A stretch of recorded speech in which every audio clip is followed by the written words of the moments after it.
to score to goal. Again, DJ fleet-footed and sticking it over the bar, dropping it across.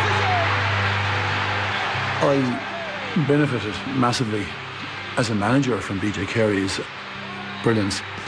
I suffered massively from a club point of view from BJ Carey's brilliance.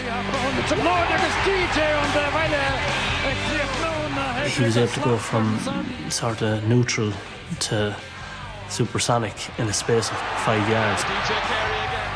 Nuair a bhí sé ábalta an spás beag sin á oscail sús idir a bhéanagus an cosantóir, de go ná ní raibh críoch amháin leis agus de go ná bíonn bhí duine ag ardú brat glas. I'm speaking as if the fella hadn't any flaws in his game, but I mean that's the way it was. He didn't have a flaw in his game.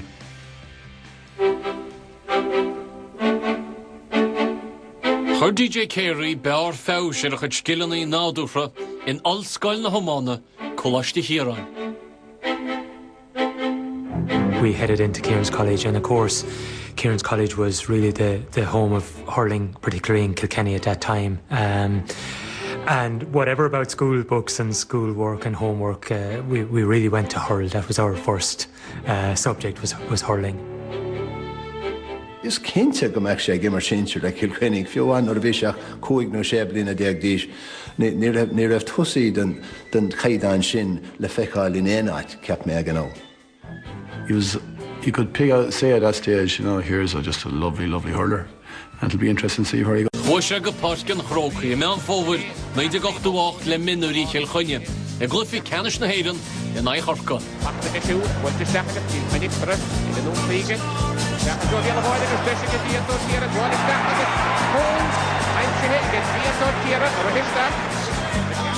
Le bua deagúlína Kilkenny bhí gá bhún ile éireann ag an bhliain sin.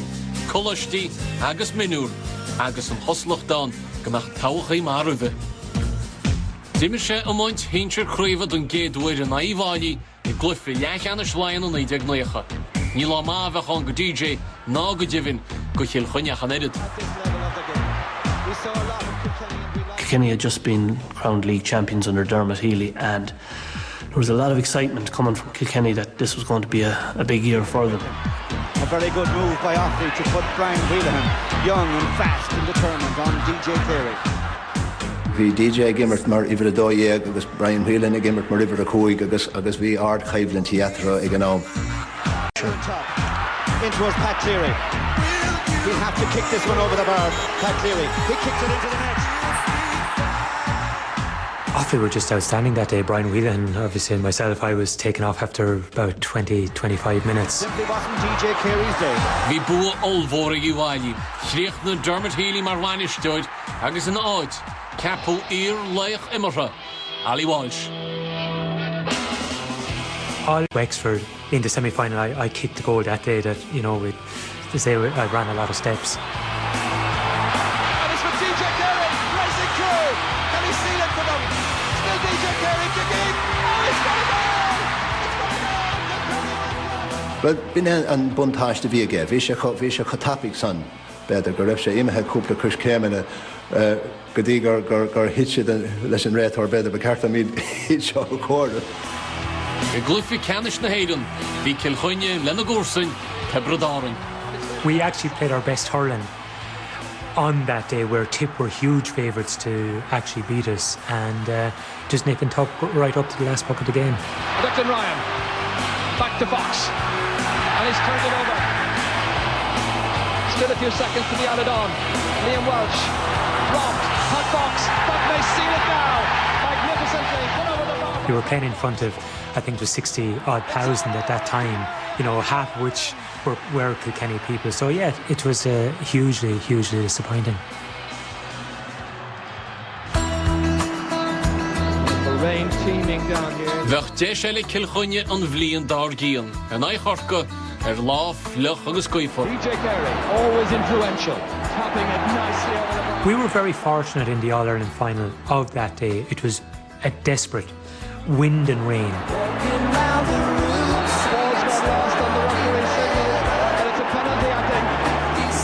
Interesting to see what Kilkenny do there when they go for a goal, playing against the breeze. They're only 3 points down. He just called me Carey. Carey, he said, you ever have a chance, I don't care, you don't look at me, 21-yard free, you go for goal. This is DJ Carey at a significant stage of the match coming up to hit the penalty and score! De gná láfloch ní bhólan daoine ceann mar sin íseal ach bine cinenne ar rinne DJ agus fór sin talamh beidir cúpla slat beidir os cór an chulbair. By skidding it off the ground, it was going to skid and no one knew where the ball was going to go, except it was going to be very difficult to save, even if it hit someone's hurl or body. We went up the field, I'd say 3 times in the first half, and we got a goal and 2 points. Cork had, I'd say, 90% of the play, but the wind and rain was so bad, the ball was moving all around the place in the sky. When we came out for the second half, just completely dry. Kilkenny's DJ Carey shoulder back to Ashton. Again DJ, fleet-footed and sticking it over the bar. Expertly taken score, rallying his side now. It's the other number 8 feeling it takes it inside towards Liam McCarthy. And it's gone in! I suppose the ecstasy and the excitement over it was just absolutely fantastic. And it's something that I would have seen and grown up with, obviously, as a youngster, to see that excitement, but now I was very much part of it as well.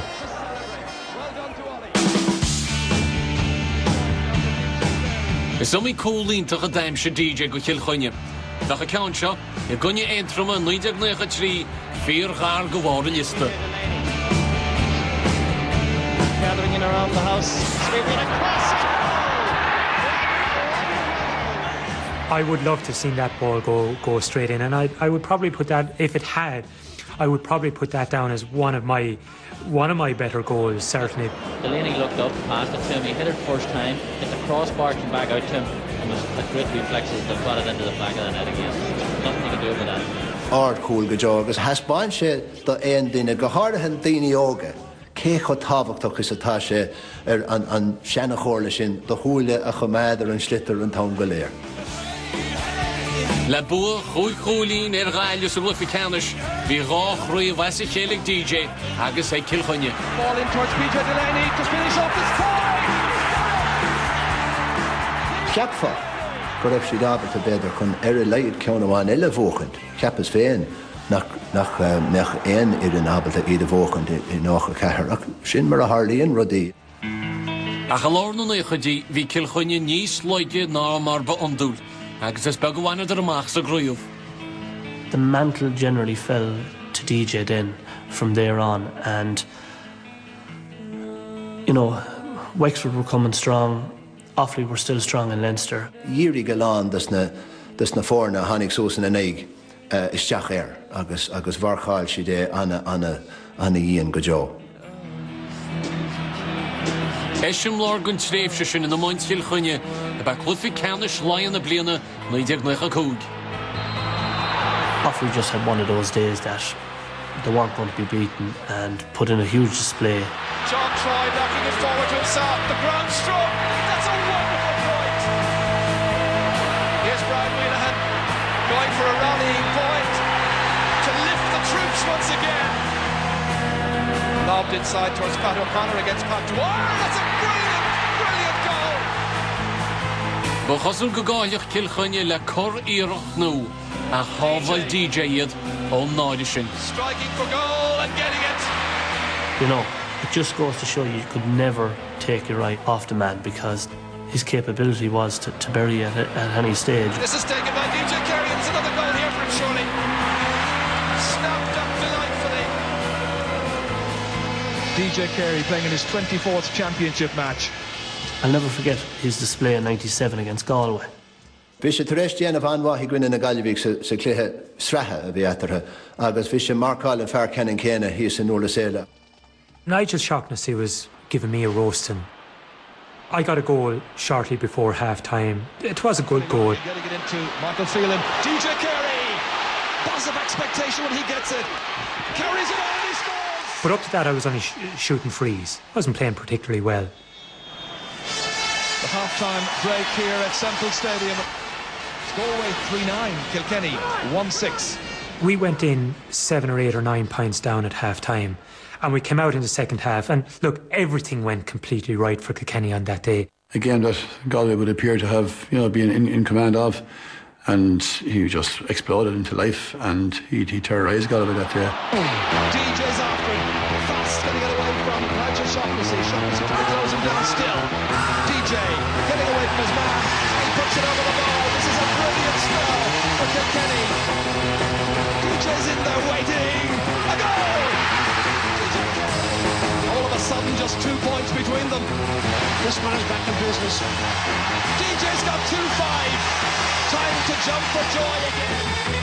Kilkenny by a point. You'd almost need a calculator here. That's a lovely one. That's not over the bar. And inevitably, it's DJ Carey. What a performance. As a player, looking at another player, you just have to sit back and say, that is special. He's hit another beauty between the posts. 2-7.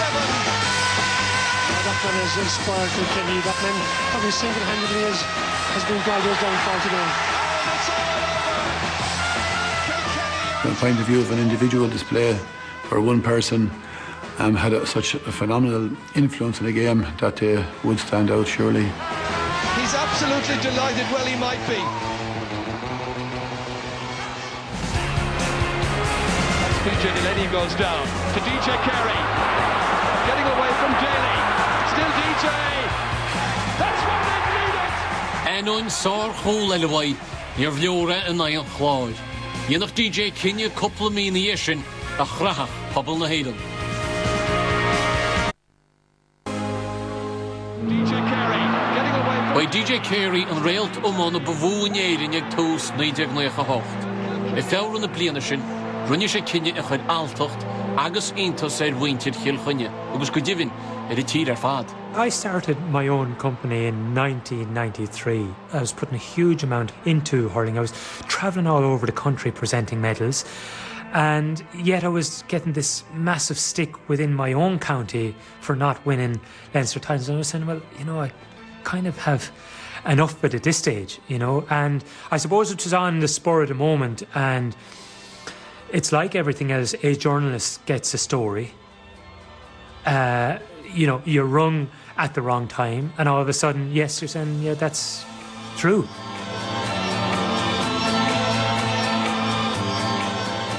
Chuirse óna gachéine gur tháinig smaoinemh cosú lei sin dó mar bhí sé fós aclaí, bhí sé fós tapig. Níl is a ggéine chun bheith siúráilta faoi cén fá gur nearna sé cinenne mar sin. People put the impression that it was myself and the manager fell out, which we never even had a cross word. There was massive reaction. I had letters pouring in. And you know what? We all do stupid things at times. And I think that was one of my more stupid things, certainly in my life, was, in the middle of a career that I did make that decision. But you know what? Thank God, I was persuaded to change my mind. And thank God I was asked to change my mind. Because I'm sure many players, made a decision at that time, to give up hurling, big club or county or football, and were never asked back. But certainly he would have been just a phenomenal loss to the game, not just to Kilkenny, but to the game. From an Offaly point of view, it would have been nice if he stayed retired, but that didn't happen.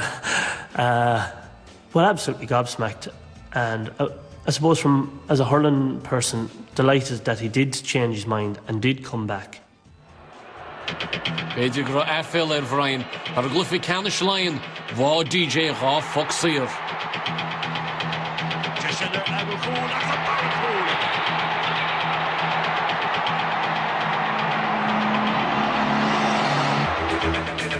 Roshiad Cluffy Canish na Hayden, áte Roshiad a fánach le Boiteri an Saget Shri Cluffy, in Dríwani, agus a Clár.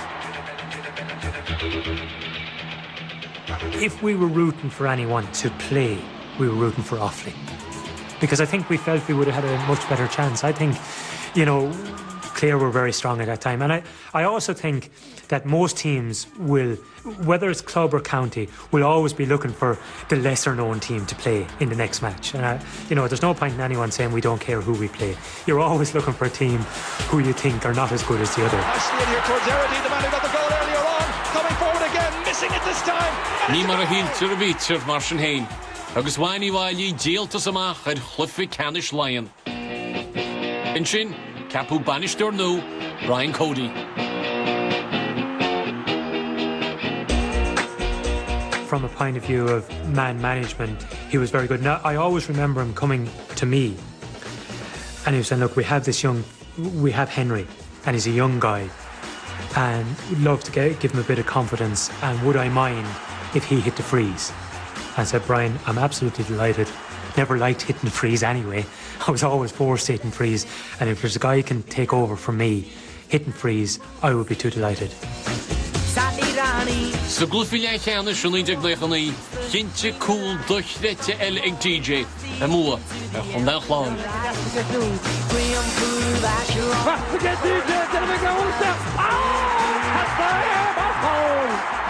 Ní raibh lán chúirí in éireann ag an ón chomá le Laochra.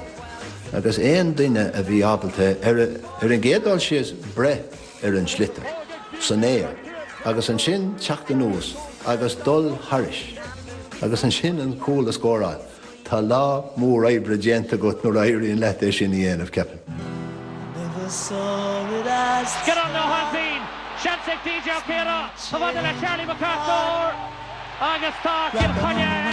Bhí corcan an áis a glúfi Canis, agus cuman na maithasa Kilkenny, leabála tríd a darna le.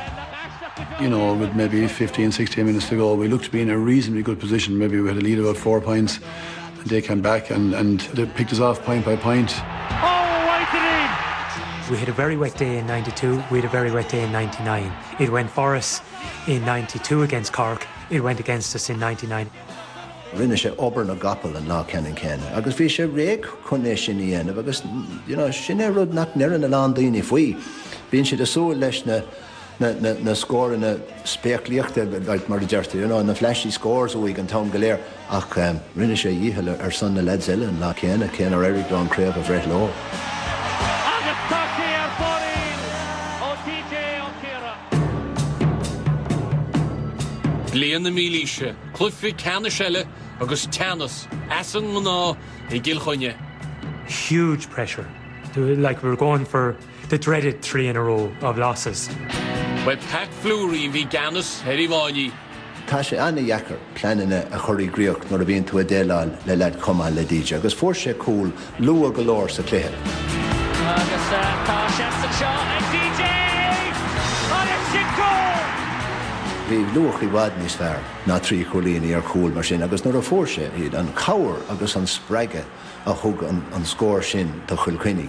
Bhí mé ábalta iad a eáil agus an brú ag titim dí. Céirna bhí ar siúil an sin ag Simon Whelan, se leis Shefflin! Agus tá sí sa goal!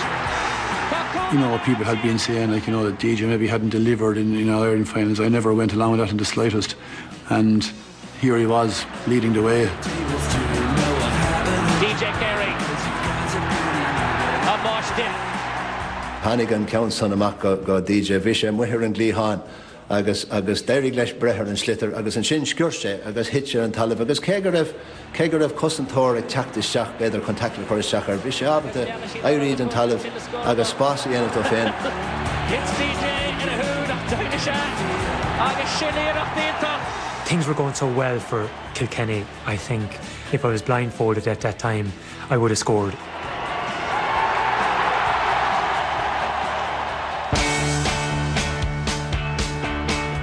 I rábhinnig sa dó hín chlár le hobsa glúfi Canis, bheith tiont chuir sciúpaí go má agus marafach ag DJ ar chórsaí. Bhíonna is ag imróirí chumá le DJ, cé chu tábhachtach is atá sé chun cúil a scóráil, go háirithe go luas a cluiche. Thundering forward, looking for the opening score, to goal! It was one of these goals that I would be critical of any forward if they weren't in there. So that's where you should be. You should be on the edge of the square. Worth looking at again. genius amach. Nor a Irian leis scorna mar sin áil, you know. Bí an áha sort go raibh tuáin chun iad éic áil bio. Agus bhéadóch an tas leis an scór míúteach seo sa dána le. After him there was Ollie Baker. DJ steadying himself, turning it in beautifully and putting it over the bar. Haspain sé an sort an chormíocht a bhí a gehins na chusa an sort smacht a bhí a gehir an slitter bhí gachra dain. Ceann na cholíní beidir is fearr a scóráil sé I barcha crochaigh agus scóráil sé cuid bhd a cholíní ann. If we were in trouble, I would have been heading straight for the goal. So many people say from behind where they were looking at me face on, that it looked great. Yes, it did, but did I set out for that to happen? No, I didn't. Just one of these exceptional players doing what appears to be something exceptional, but to him it's just straightforward.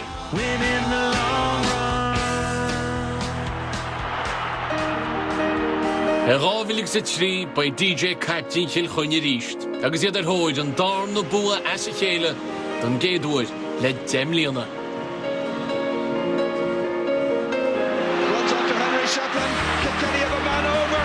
It's Martin Comerford. He balances and he strikes and he scores. It could be the crucial goal of the game. Kilkenny with possession and Kilkenny with the title. The champions of the time. Tugann sé pléisiú a gachéin nuair a éiríonn le cáilúil is a bhí DJ ag an nám. Go háirithe nuair a bhí sé tar éis éirí as cúpla bliain ribh sin. Sort comeback céad a bhí ann ag an nám agus d'éirigh leis dul sós an ardan agus an corna a ghlacha. It has to be the pinnacle and it has to be the ultimate in anyone's career to actually, first of all, win the medal, but to win that medal and captain your county as well. I was delighted that he got a chance to captain Kilkenny to win the Liam McCarthy Cup, because he was an inspiration to a whole generation of young hurlers, not just in Kilkenny but throughout the country.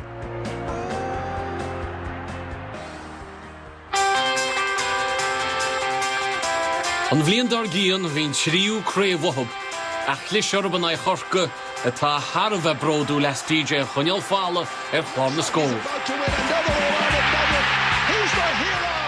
You know, Cork will take great pride, but I take great pride in the fact that Cork take great pride in holding me scoreless. Chlufi leach anis na héireann a rábhillig sa cúgan na gaiileh, lá dearnach créomh DJ. Ag glufi a bhí curthar míle le scóranna, bhí bua cúlháin ag fir an iarfir. Heis tríocha ceir cúl, céad 87 cúlín, I chuig go dó chlufi créomh, bhí sláán fácaí leis an amhainte de chundé ag DJ Carey.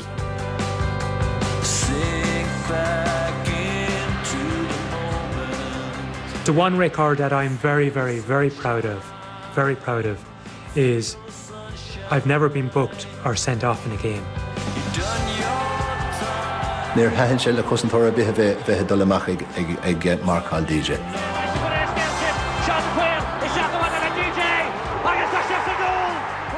I don't think there was a forward ever better than him. Puts upon a talon. Cody stings DJ Laochra. Paints it on to paints it. There are no ifs, buts and maybes about DJ Carey's inter-county career. There are none whatsoever. The only guarantee about DJ Carey's inter-county career that it was embellished with brilliance. DJ Carey taking on Costello. It's still DJ Carey. Will he go the whole way through? Laying it off. And the South has scored. Thundering forward. Looking for the opening score. The goal! DJ comes through and he puts it over.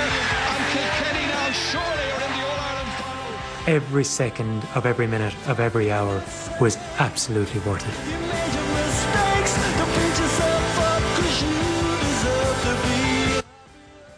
Malachanish a gan while Clushmut scale Nicky Kelly a dinu ego red ego his couple of fogra. Agus dirachan hier shin bin Maria Chapagul Walter Og Togal Druggy Brad and Noch their TG Cahas.